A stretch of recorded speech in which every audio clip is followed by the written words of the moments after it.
Yeah, you know what it do. MC8, Blue Stamp, Murder Master Music Show, official. Yeah.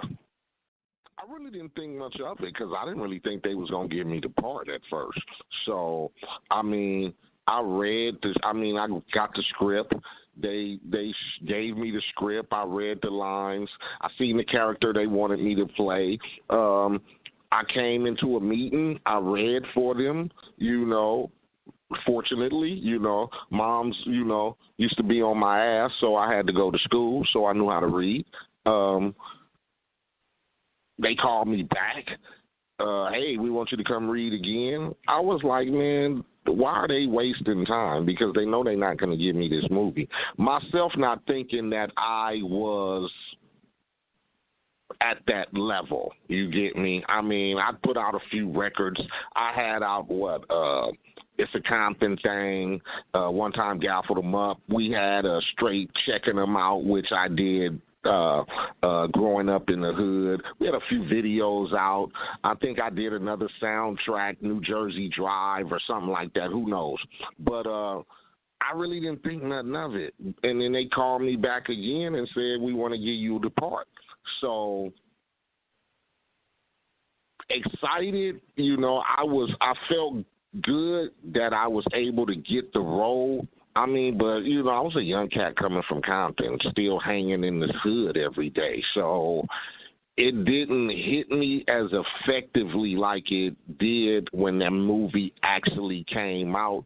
I mean, because doing the parts in filming just felt like what I was doing every other day when I was in the neighborhood. We'd hang out, we'd kick it, we'd be at the hood house chilling, somebody come do a drive-by or the police bust us or whatever. And so it was sort of the storyline of my day-to-day life that I was already leading.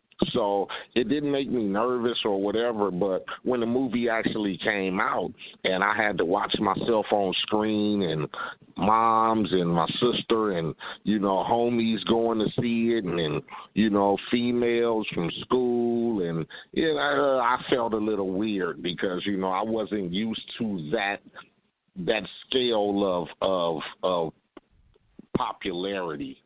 So it kind of made me feel weird, but I got used to it because, like I said, I considered myself just the local town rapper. Even though I had videos on the box and did Yo MTV raps and all that, I still looked at myself as I wasn't no Cube or Dre or Eazy or LL Cool J or nobody like that. So I was like, hey, I'm just a local town dude. So the popularity caught me a little off guard.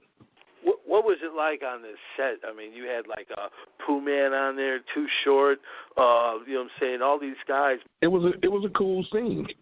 I mean, for majority of the shoots, it was me and Lorenz and Tyron and, Vontae and, Alan and Albert, and it was typical days. I mean, long days and remembering your lines and reshoots and retakes and, but in the most part, I had been on video sets, like I said.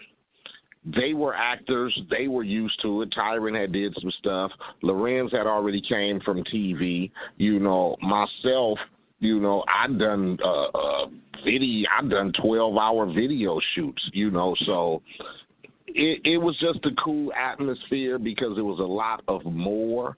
But I think that the situation or the atmosphere of us shooting and being together and the camaraderie was good. We had fun. We joked. Everything wasn't serious. I think it was just some young brothers who was finding their way and not knowing that what they were finna stumble on by doing Menace to Society. So we were all humble to be there. You know what I'm saying? Wasn't Tupac supposed to originally play O-Dog? No, Tupac was originally supposed to play Sharif.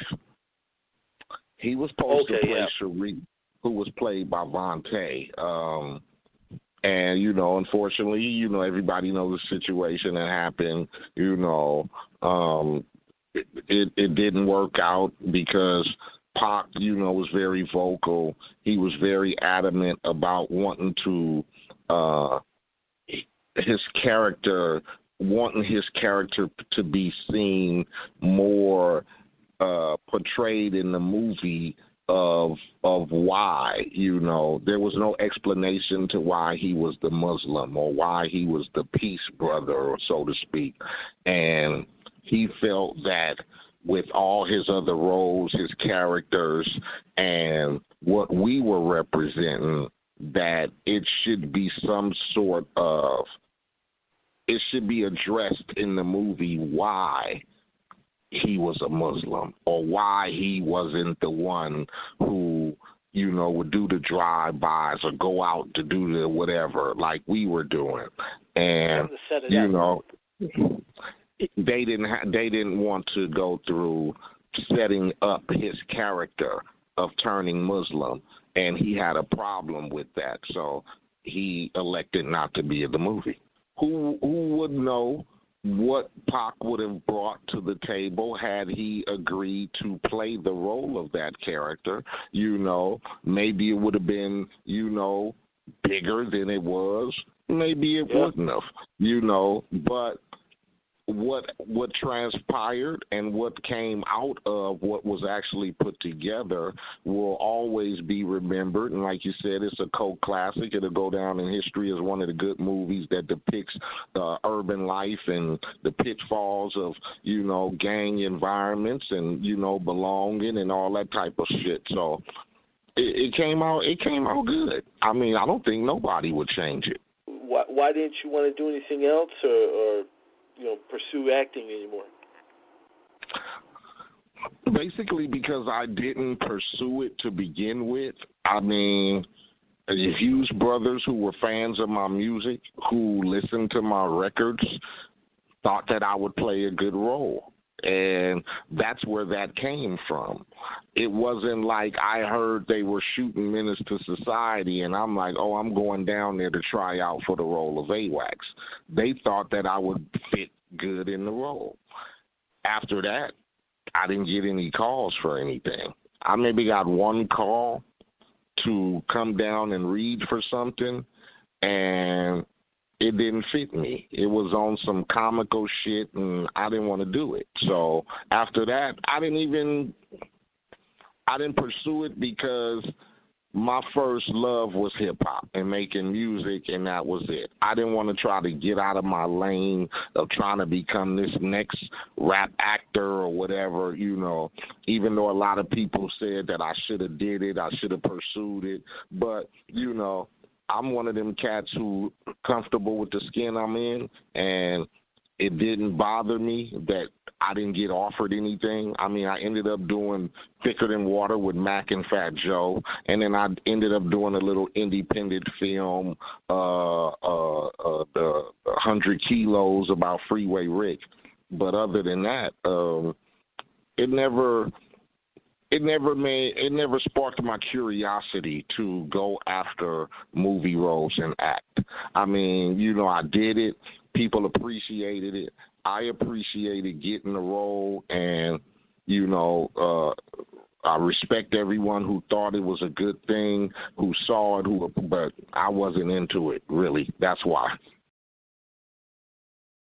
Make sure to subscribe to the channel, hit the bell for notifications, like, comment, share. Also go over to UGSforLife.com, download the entire archive, and check out new episodes on Apple Podcasts and Blog Talk Radio.